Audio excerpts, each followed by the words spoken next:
Assalamualaikum warahmatullahi wabarakatuh. Iki ngaji santai-santai napa muhasabah. Muhasabah itu kalau Kiai Jawa maknani itu ngoreksi diri sendiri. Jadi menghitung diri sendiri.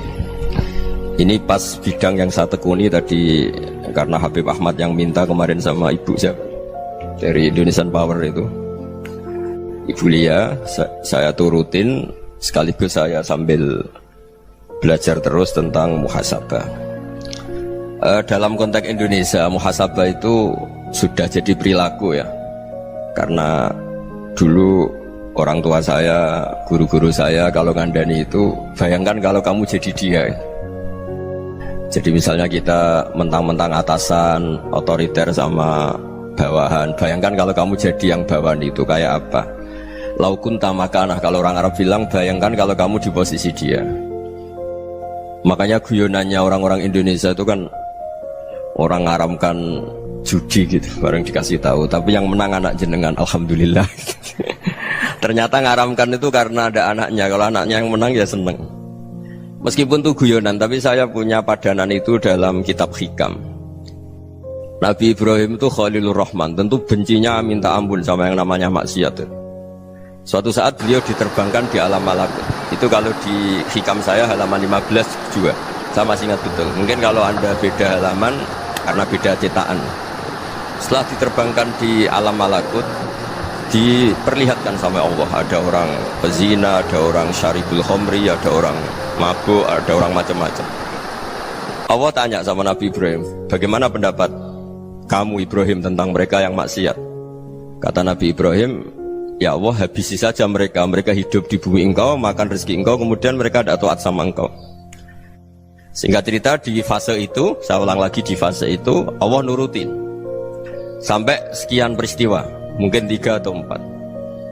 Sudah setelah sekian tahun Nabi Ibrahim lupa peristiwa itu, kemudian beliau diminta menyembelih anaknya. Ini versi kitab Hikam.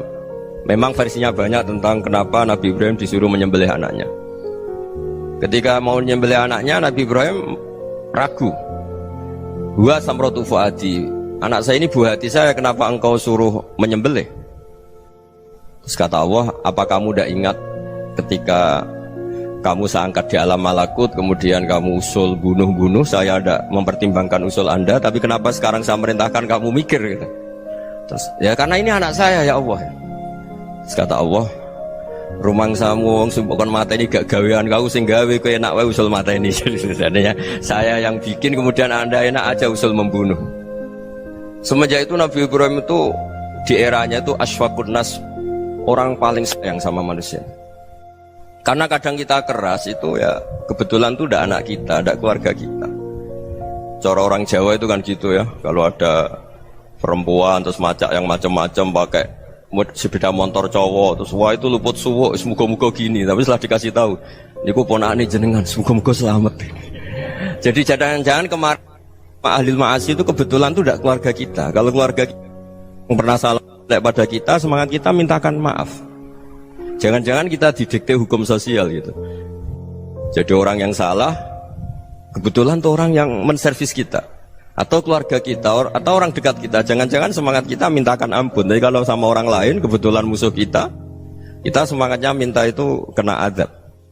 Nah ini yang nggak boleh dalam Islam. Islam mengajarkan niru Rasulullah SAW, Nabi itu rahmatal lil alamin. Bahkan kemarin saya ngaji virtual sama beberapa habaib. Ada Habib Ali Al-Jufri dari Mesir, ya, ada Habib Alwi dari Kuitang, ada Habib Nabil Al-Musawa. Dari sekian habaib itu saya masih ingat diantaranya yang didawuhkan rahmatan lil alamin itu ketika Nabi adzahu qaumuh, disakiti oleh kaumnya, dan itu mereka masih kafir semua. Itu mereka dapat doanya Nabi, Allah mahdi qaumi fa innahum la ya'lamun. Kayak apa baiknya Nabi, orang yang menyakiti, yang melukai, tapi Nabi masih berdoa, Allah mahdi qaumi fa innahum la ya'lamun. Sayyidina Umar dapat doanya Nabi itu yakhina kana kafiran, ketika masih kafir didoakan, Allahumma a'izzal Islam bi Umar. Itu ketika masih kafir. Itu pelajaran bagi kita bahwa yang sedang tidak cocok pun itu berdapat doa kita. Ya doa supaya kondisi kita baik, hari tambah baik. Karena agama ini saya berkali-kali bilang limangka nayarjuwa hawal yawmal akhir. Agama ini diperuntukkan bagi yang selalu punya harapan pada Allah Subhanahu wa taala. Saya cerita muhasabah ini tentang hubungan kita dengan Allah.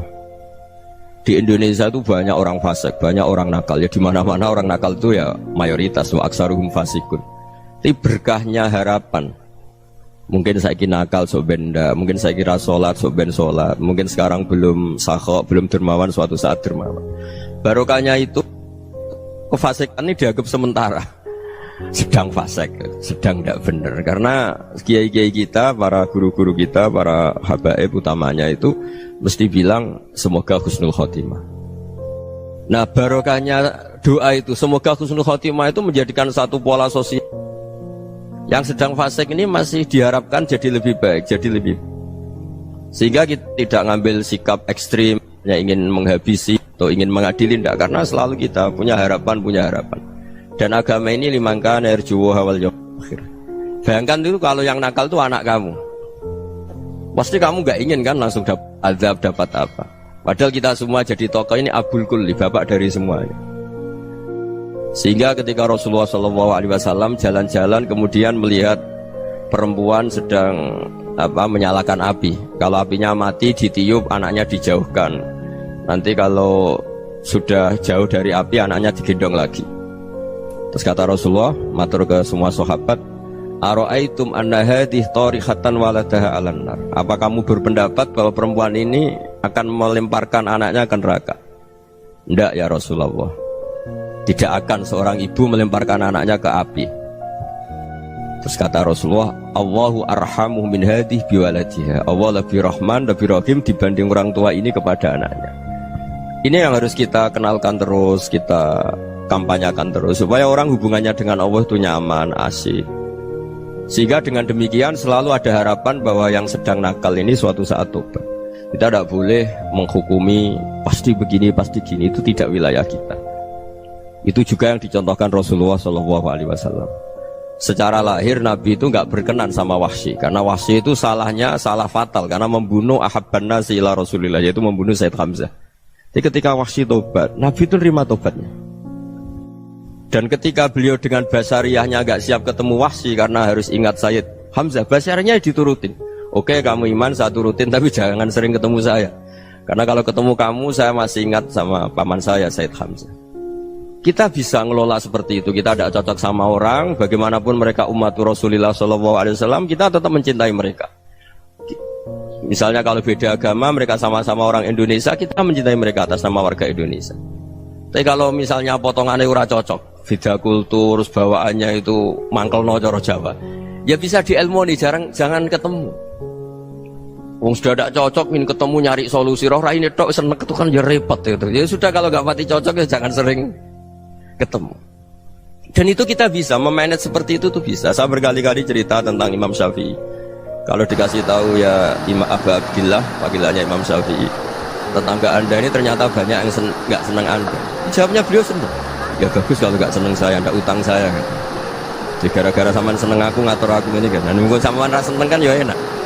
Jadi hidup tuh dianggap happy. Kalau seneng ya teman silaturahim, kalau nggak seneng ya nggak bakal utang gitu. Baru kayak rasa seneng itu nggak ganggu. Gitu. Jadi dulu itu orang bisa ngelola seneng nggak seneng itu bisa.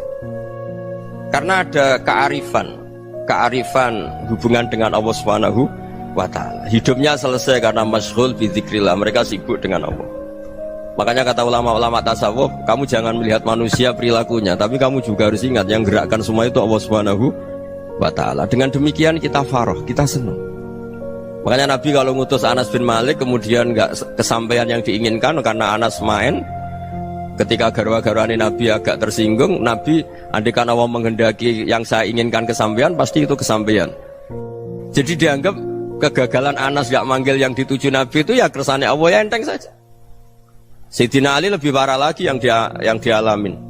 Itu dalam beliau kalau dipanggil tuh gak cepet-cepet ke sana. Ketika ditanya, kenapa kamu tak panggil gak cepet ke saya?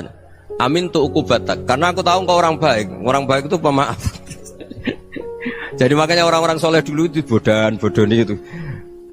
Makanya sekarang kalau ada orang bodoh itu mesti bidik orang soleh. Kalau orang-orang soleh itu kakean husnudzon lagi sering dibodohin. Abdullah bin Umar itu masyhur itu. Kalau ada budaknya sering sholat, sergap sholat itu dimerdekakan. Akhirnya nggak sholat pun pura-pura sholat. Akhirnya juga dimerdekakan. Ketika ditanya, kenapa engkau merdekakan? Padahal mereka sholatnya menipu engkau, kata pembisik-pembisik itu.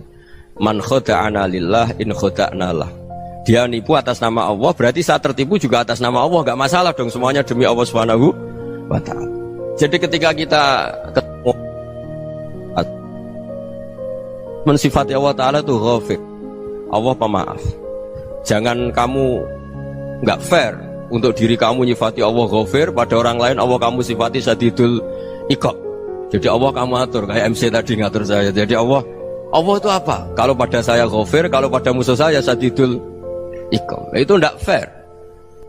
Kalau Anda punya harapan kepada Allah karena Allah Rahman Rahim, Allah ghafir, sebenarnya Allah pada musuh kita ya bisa saja Allah ghafir, bisa saja Allah Rahman Rahim. Sehingga kita melihat orang lain yang kita tidak cocok itu ya enteng saja. Itu min ummati Rasulillah sing tanaluhu syafa'atuh, tanaluhu sa'atu rahmati, tanaluhu fair. Jangan dengan kita kayak mesti dapat rahmat. Jangan orang lain kayak Allah pasti sadidul iqab. Itu tidak boleh. Sehingga ketika ada orang Badui, singkat cerita orang Badui ini kencing di masjid, semua sahabat membentak dia. Yang nggak bentak hanya Nabi tok. Saking mangkalnya orang ini karena semua sahabat bentak kecuali Nabi. Setelah dibenarin Nabi, terus Nabi nyuruh sobu ali dhanuban min ma'in. Setelah disucikan masjid itu, dia berdoa keras sekali. Allahumma arhamni wa Muhammadan wa la tarham ma'ana ahadan. Ya Allah, yang berhak dapat rahmatmu hanya saya dan Nabi Muhammad, yang lainnya jangan. Karena yang lainnya itu jengkelin, gitu aja saya salah dimarah-marahin gitu.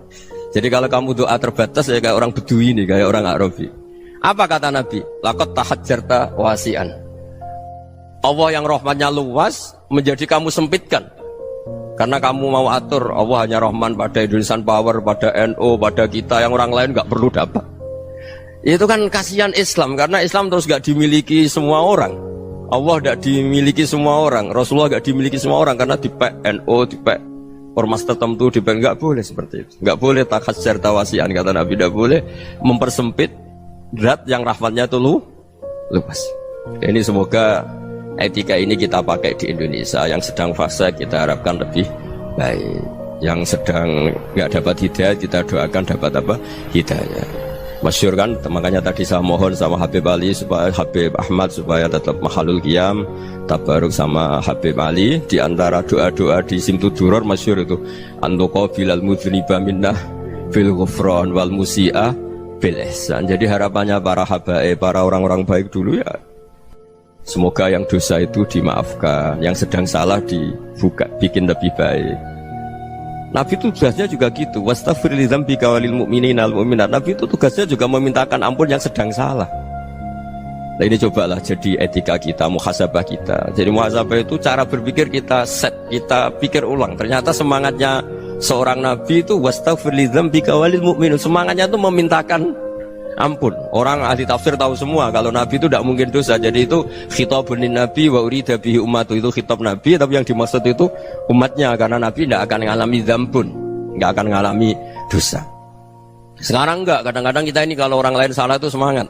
Kalau di perusahaan ada teman salah, apalagi miran salah itu seneng, barokahnya salah bisa ganti kan gitu.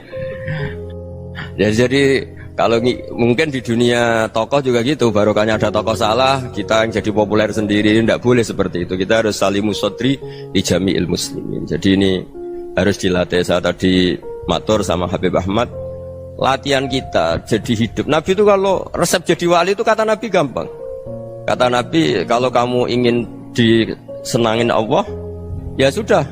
Kalau kamu asbahta wa amseta gini-gini, perasaan kamu, kata Nabi, jangan punya perasaan ghil sama orang muslimin.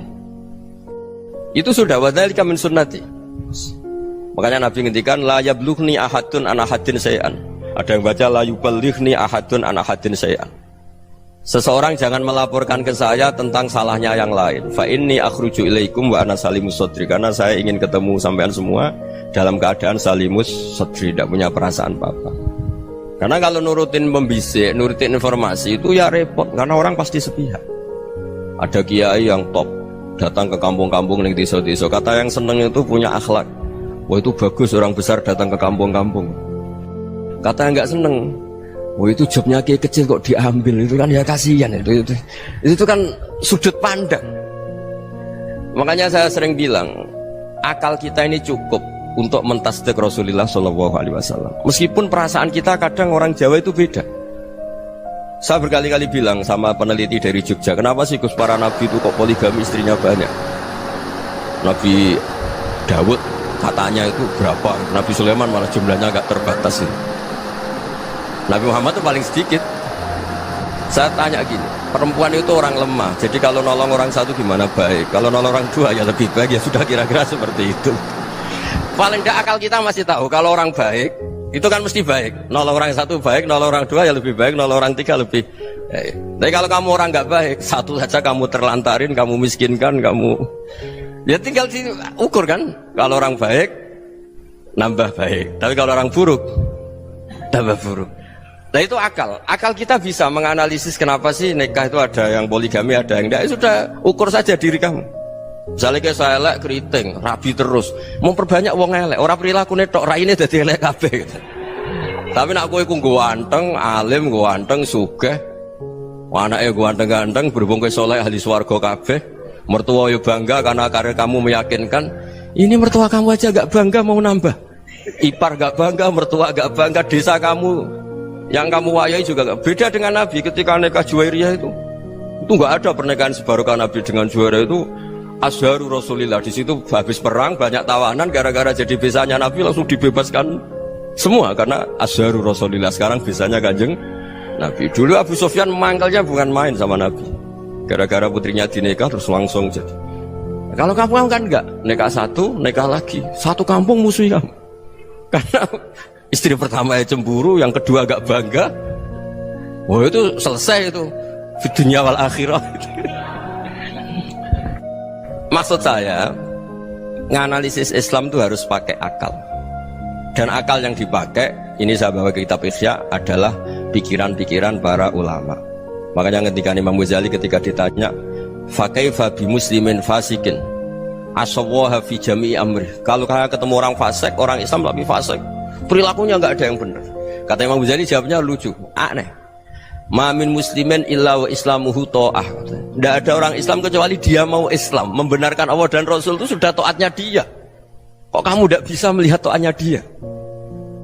Dia pikirannya kan ini pemabuk, ini tukang apa. Tapi kata Imam Ghazali, sebenarnya kamu masih bisa berpikir positif. Ma min muslimin illa wa islamuhu ta'ah. Tidak ada seseorang Islam ketika dia milih Islam itu pasti ada taatnya, yaitu tasdik pada Allah dan tasdik kepada Rasulullah Shallallahu Alaihi Wasallam. Jadi dengan pola seperti itu, maka di antara guru-guru kita yang modern ya di era Mbah Maimun, di sini ada Habib Ahmad. Habib Salim, syair yang sering dibaca beliau adalah ada orang munajat sama Allah, ini cerita munajat. Itu orang itu ngendikan gini, ana muznibun, ana mukhtiun, ana asi, huwa rahimun, huwa ghafirun, huwa afi. Ya Allah, saya mukhti, saya orang yang salah. Ana muznib, saya orang yang dosa. Ana asin, saya sering maksiat. Tapi engkau ya Allah, engkau ghafir, pemaaf. Engkau rahim, maha pengasih. Engkau afin, yang mudah memaafkan. Kata orang ini, ya agak kurang ajar, tapi saking senengnya sama Allah. Qobal tuhunna salasatan bisalasat. Ya gini saja ya Allah, sifat engkau diadu dengan sifat saya. Engkau Tuhan, Gusti, nggak boleh kalah katanya. Terus wasatah liban ausofu ausofi, dan engkau pasti pemenangnya gitu. Jadi ada orang rayu Allah dengan cara seperti itu ya ada ya. Saya ini manusia, salah saya banyak. Engkau ampunannya banyak. Engkau Tuhan, Gusti, nggak boleh ampunan Anda, ampunan engkau kalah dengan salah saya. Nggak boleh Tuhan kok kalah. Jadi untuk supaya orang punya harapan gitu. Banyak juga wali-wali yang jadab ketika datang ke makam Rasulullah SAW. Itu kalau dongo ya agak kacau sebetulnya, cara syariat agak kacau. Ya Allah, engkau punya dua pilihan. Jika engkau menjadikan saya soleh, surah habibu, yang senang kekasihmu, yaitu Rasulullah SAW. Tapi jika engkau menjadikan saya fasik, surah aduuk, yang senang itu setan. Monggo jenengan mau menyenangkan kekasih jenengan, mau menyenangkan musuh jenengan, monggo jenengan bebas kok memilih. Mestinya Allah ya senang menyenangkan kekasihnya. Jadi ya, intinya Allah dipaksa untuk menjadikan dia orang soleh gitu. Jadi kayak kemarin itu Pak Gus siapa yang kesini itu kuliah ke sini itu sama Habib Ahmad. Saya pertama nggak mau, lama-lama Habib Ahmad.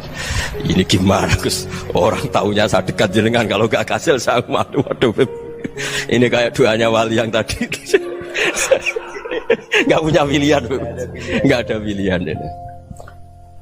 Jadi saya mohon muhasabah itu dimulai cara berpikir. Makanya di sini sebetulnya tag ini supaya dapat barokahnya Ihya. Ini kitab yang disenangi para habaib, para ulama. Sebetulnya tag di muhasabah itu redaksinya gini ya, yang lengkap. Hasibu anfusakum qabla an tuhasabu wazinuha qabla an tuzanu wa tahayya'u lil ardil akbar. Jadi ada kata wazinu, jadi ukur. Perilaku Anda ini diukur, ditakar. Misalnya kita sebagai suami kan ya punya hal-hal yang kita tidak ideal. Corong Jawa mesti pesek, cara rezeki ya pas-pasan. Dan kita juga kalau makanya agak boleh tanya istri begini, apa saat cinta pertama Anda? Pasti Anda kecewa. Orang jadi istri hanya korban terakhir itu. Sudah. Karena orang kalau ngelamar kemana-mana gak jadi, yang jadi istri itu pasti korban terakhir itu. Jarang istri pilihan pertama, jarang. Ayo semua yang nikah. Rata-rata itu pilihan Anda pertama Pak, dari sekian ditolak di mana-mana terus. Ya perempuan terakhir. Kamu juga korban terakhir gitu. Itu wali-wali dulu kalau ngandani kita itu sederhana. Antal ini masyhur diceritakan Habib Zain bin Semit dalam kitab Al-Manhajus Sawi. Antalam tajid min nafsika kullama turid. Fa kaifa turidu min ghairika kullama turid. Kamu yang ingin ideal saja, kamu tidak menemukan pada diri kamu untuk menjadi ideal. Kamu kan ingin ganteng, ingin punya uang banyak, ingin perilaku Anda sempurna. Anda saja yang punya keinginan tidak bisa mewujudkan keinginan Anda sendiri. Fakaifa turidu min ghairika ma turid. Jadi antalam tajid min nafsika kullama turid. Fakaifa turidu min ghairika kullama turid. Kamu yang punya keinginan saja. Misalnya saya ingin punya uang banyak, perilaku saya selalu benar, gak pernah salah. Loh, saya yang ingin saja dengan diri saya gak bisa untuk benar terus. Kok kamu berharap orang lain selalu benar? Jadi anta lam tajid ya sama. Kalau kamu menuntut istri kamu itu ramah, neriman, apa kamu neriman sama wajah istri Anda gitu? Engko yo polah ning dindi jajaki sana jajaki sini, kamu sendiri ndak kona. Jadi itu nasihat yang luar biasa. Anta lam tajid min nafsika kullama turid, fa kaifa turidu min ghairika kullama turid. Kamu mau menghormati semua orang, ndak mau kan? Kemudian Anda berharap semua orang menghormati kamu.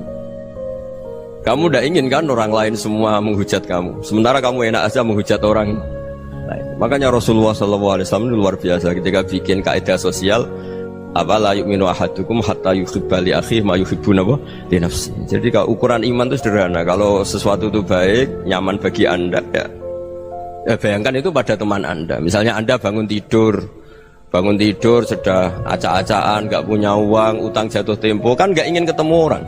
Ya kamu jangan bertamu ke jenis ini, karena dengan kamu yang alami juga gak siap ketemu orang. Makanya ada Habib Alim itu dilapuri sama seseorang. Habib, dulu teman saya itu ketika saya kaya itu sering main ke saya. Setelah saya miskin, mereka tidak main ke saya. Kata Habib itu bagus, sunnah Allah begitu itu bagus. Coba kalau kamu dulu kaya, teman kamu main kan kamu gaya, di rumah ada makanan, bisa hormat tamu. Setelah kamu miskin jadi buruh manol di pasar atau buruh bikin boto, teman kamu datang, malu enggak kamu? Mendingan gak datang gitu. Akhirnya baru, oh ya alhamdulillah kalau gitu. Loh ya kan dulu teman kita datang, kita ada Alphard, istri cantik, rumah bagus. Lah kita miskin, buruhnya orang pas dibentak-bentak, teman kamu udah datang. Milih datang apa enggak kalau setelah kamu jatuh? Enggak kan? Jadi barokahnya ilmu itu terus. Ya, tapi kadang-kadang orang tuh, wah setelah saya miskin teman-teman enggak kasih ke sini. Ya kalau kamu sudah jatuh, teman-teman kamu ke situ jadi tontonan. Ya mulai sekarang cara berpikir itu dirubah. Dulu yang namanya kiai itu kalau diundang orang itu ya agak-agak senang. Semenjak saya itu agak rubah. Mengundang kiai, ngatur kiai itu tak haram-haramkan ya ada lumayan lah, sekarang itu sudah mulai agak beretika. Dulu itu ngundang tuh tanggalnya ditentukan, jamnya ditentukan, enggak mikir apa kiai saat itu nganggur, enggak. Punya wadifah, enggak. Dia milih tanggal yang dia nganggur, enggak mikir pas itu kiainya nganggur apa, enggak. Ya saya hanya cerita aja, kamu tersinggung ya monggo, boten ya monggo itu kan. Jadi saya mohonlah supaya tadi saya juga matur ke Habib Ahmad. Jadi untuk orang merasa ikut sunnah Rasul itu gampang sekali kata Sayyid Muhammad. Dulu Nabi berpakaian ala daerahnya. Kalau mikot ya pakai mikotu baladi. Karena Nabi orang Madinah dan beliau berdomisili di Madinah, ya misalnya mikotnya dari Bir Ali misalnya. Tapi kalau Anda orang kawasan Tanim mau umrah ya dari Tanim. Misalnya kawasan Jirona ya dari Jirona. Artinya apa? Kamu ngambil mikot karena Nabi mikot misalnya dari Bir Ali, bukan berarti kamu harus seperti Nabi di Bir Ali. Kamu orang Mekah, misalnya kamu orang Tanim, orang ya harus dari mikot itu apa? Baladi. Sama, makanya di fikih-fikih itu kalau teknik anak, Nabi orang Arab, halawiyatnya kurma ya kurma. Kalau orang Jawa sedegan, semua podo-podo. Ya podo-podo manis. Jadi ini tabaruk sama Sayyid Muhammad, ini ada murid beliau Habib Ahmad, saya baca supaya orang itu merasa ikut Nabi itu gampang sekali. Ini saya baca ya di halaman tadi disaksikan Habib Ahmad 433 di kitab apa begini? Manhajus Salaf fi Fahmin Nusus. Itu kata Sayyid Muhammad, wa kanat sunnatu Rasulillah annahu yat'amu ma yajiduhu fi ardi wa yalbasu ma yajidu wa yarkabu ma yajidu mimma abahu Allah taala. Faman istamala ma yajidu fi ardi fa huwa al-muttabi' lis-sunnah. Kama annahu hajjal baita min madinati. Faman hajjal baita min madinati nafsihi fa huwa al-muttabi' lis-sunnah. Wa illam takun hadhil madinatu tilka. Jadi intinya misalnya Nabi dulu itu ngasih sedekah kepada fakir miskin ya pakai dinar, dirham. Ya kalau orang misalnya sedekah pakai rupiah ya sudah ikut sunnah Nabi. Jangan lu Nabi pakai dinar loh, kamu kok pakai rupiah. Dulu dinarnya Nabi udah ada tulisannya Bank Indonesia, kamu ada tulisannya Bank. Ya tidak ada seperti itu. Ya jadi misalnya Nabi sedekah pakai tamar atau pakai al-aqid, ya kita pakai beras, pakai apa. Supaya orang tuh bahwa Rasulullah itu milik kafatal linnas, milik semuanya. Sehingga merasa ikut sunnah Nabi itu ya semuanya. Makanya dulu Mbah Mun kalau motivasi saya supaya bombong, kalau orang Jawa bilang bombong. Wong Jawa mesti ono wong alim. Beliau menyontohkan Mas itu Mbah Fadol, Senori, Mbah Ihsan Jambes itu bisa ngarang-ngarang kitab luar biasa. Padahal beliau bukan orang Arab. Imam Sibawai itu orang Persia, Imam Ghazali orang Tus itu juga ikut Persia. Kata Mbah Mun, wong sing ora Arab lah mesti untuk jatah alim kata beliau. Karena Nabi itu diutus kafatal linnas. Nanti kalau orang yang alim itu Arab tok, berarti tidak ada perwakilan dari Afrika, dari Asia Tenggara, dari mana-mana. Makanya karena Nabi statusnya itu kafatal linnas. Jadi kita harus bangga sebagai Muslim, sebagai orang Indonesia karena misalnya Wali Kutub. Dulu terkenalnya hanya ada di Yaman, di mana. Ternyata pernah ada juga di Indonesia dan seperti Habib Abu Bakar Segaf Gresik. Jadi ya artinya kan tetap orang Indonesia meskipun beliau zuriyah Rasul kan ya sudah orang apa? Orang Indonesia. Zuriyahnya Habib Ali Simtuduror sekarang di Solo. Jadi Indonesia juga dapat alawin banyak dari Sadatin al-Alawin juga banyak. Jadi saya mohon barokahnya ngaji seperti ini. Melihat orang lain tuh gampang, bayangkan tuh kalau anak kamu. Makanya Nabi nanti kalau nggak percaya lihat di Hikam nomor 15 di kitab saya itu. Di situ dijelaskan oleh Hikam, jangan-jangan semangat Anda pada orang yang maksiat, pada orang yang keliru supaya dihukum itu karena kebetulan itu udah anak Anda, itu udah keluarga Anda. Coba kalau itu keluarga Anda. Makanya kalau saya guyonan di Jogja itu ada pembantu mecahkan piring terus dimarahi majikannya, saya mesti guyon gitu, pasti itu pembantunya tidak cantik. Kok bisa Gus? Andekan cantik dan kamu senang mecahno piring satu, piring sewu ra iso ngamuk kowe. Ternyata ngamuknya itu karena mecahkan piring apa karena plus tidak cantik? Coba jawab para lelaki ini. Kamu marah sama orang maksiat tuh karena maksiat karena plus itu udah anak Anda. Bayangkan kalau itu anak Anda. Itu hebatnya Rasulullah SAW. Karena kita yang salah pun kadung umatnya, Nabi tetap ngasih fasilitas syafaati li ahlil kabair min ummati. Kayak apa baiknya Nabi? Udah ikut maksiat tapi ikut fasilitasi ngasih syafaat. Loh kalau li ahlil ibadah kan wajar. Nabi ketika ini syafaati li ahlil kabair. Ya karena tadi logika yang dibangun Rasulullah itu logika yang luar biasa. Kita semangat orang lain kena hukuman itu karena kita tidak punya ra'fah, tidak punya rahmah. Coba kalau Rasulullah yang bil mu'minina ra'ufur Rahim. Semangatnya itu mendoakan supaya tobat, mendoakan diampuni. Dan itu juga yang diperintahkan oleh Allah Subhanahu wa taala, wastaghfir li dzambika walil mu'minina wal mu'minat. Ya semoga barokahnya ngaji ini, barokahnya Habib Ahmad, barokahnya Maulid Simtud Duror, barokahnya semua kitab Madaih, Tibak Barjanji semuanya, barokahnya Ikhya, barokahnya Said Muhammad, barokahnya guru kita semua, Mbah Maimun, bapak saya. Kita ini ngikuti manhaj, ya, ngikuti apa? Manhaj. Saya sering didhawuhi Mbah Mun, kenapa ihdinas siratal mustaqim bukan siratoka?